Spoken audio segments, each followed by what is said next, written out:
Sound check. Kawasaki Ninja ZX4RR 4 inline. Yan, di ko kabisado yung full specs pero alam ko maangas to eh.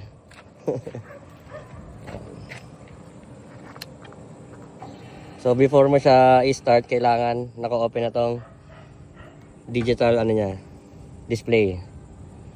So start niya ganito.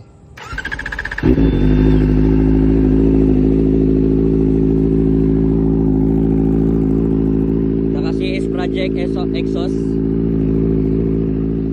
aftermarket.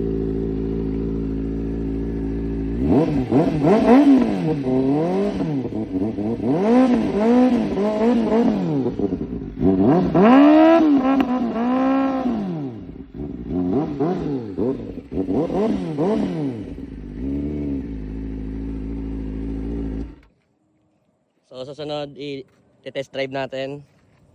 Wala pa kasi akong ano eh action camera. So cellphone muna.